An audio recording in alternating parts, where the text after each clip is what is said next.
셋, 별.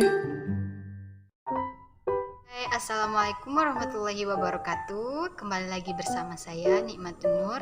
Saya mahasiswi dari STAI Anadua Kuala Tungkal dengan prodi Hukum Keluarga Islam dengan nomor induk 2121046. Nah, adapun video saya kali ini yaitu bertujuan memenuhi tugas lanjutan dari mata kuliah Hak Asasi Manusia. Nah, adapun pembahasan kali ini yaitu ada 3. Yang pertama yaitu mengenai teori hak-hak sumber hukum hak asasi manusia.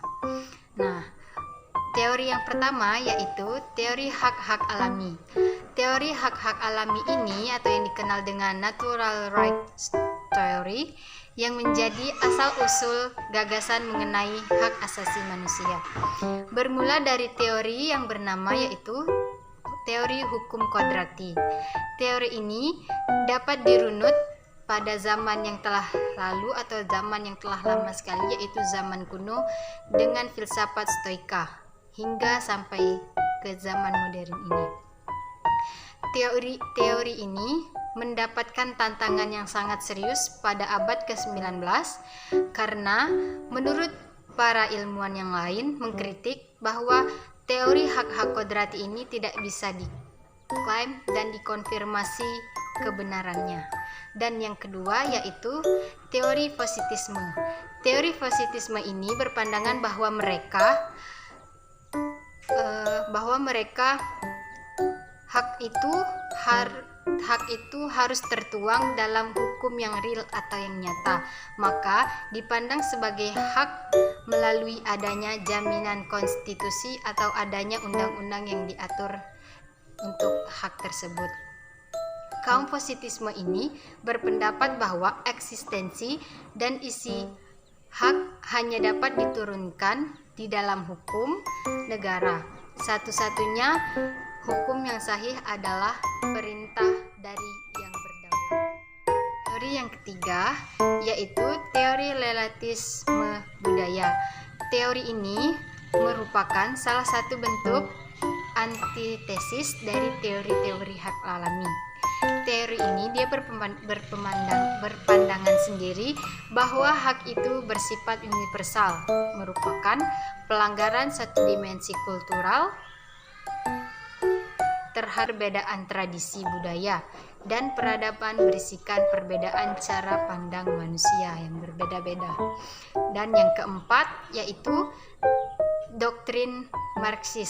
Dalam doktrin ini mereka menolak teori-teori hak alami atau teori-teori kodrati karena negara atau kolektivis adalah sumber seluruh hukum. Namun teori-teori kodrati ini bukannya mereka menghilang, malah justru pada abad selanjutnya kembali lagi dan begitu terkenal atau eksistensinya semakin meninggi. Selanjutnya yaitu tentang bagaimana hak asasi manusia di dalam hukum nasional Indonesia. Di dalam hukum nasional sendiri telah diatur dalam Undang-Undang 1945 dan Undang-Undang di nomor 39 tahun 1999. Apabila kita lihat dari aspek penghormatan serta perlindungan terhadap hak asasi manusia, secara formal berlakunya undang-undang tersebut merupakan kemajuan yang sangat menggembirakan. Secara garis besar, sesuai Undang-Undang Dasar tersebut, pokok-pokok mengenai kebebasan dalam hak asasi manusia, hak atas kebebasan pribadi, setiap orang berhak atas keutuhan tersebut, baik secara rohani maupun jasmani. Dan yang selanjutnya itu penegakan hak asasi manusia di Indonesia.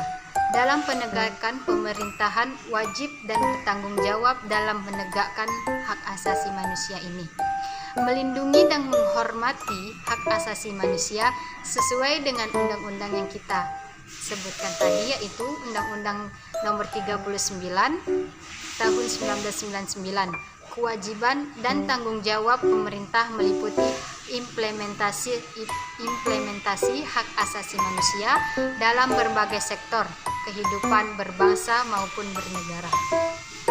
Dan jika adanya pelanggaran atau yang melanggar hak asasi manusia ini, maka mereka akan dikenakan mendapat sanksi berdasarkan Undang-Undang Nomor 26 Tahun 2000. Mungkin sekian yang dapat saya sampaikan mengenai teori-teori hak asasi manusia dan penegakan hak asasi manusia di Indonesia.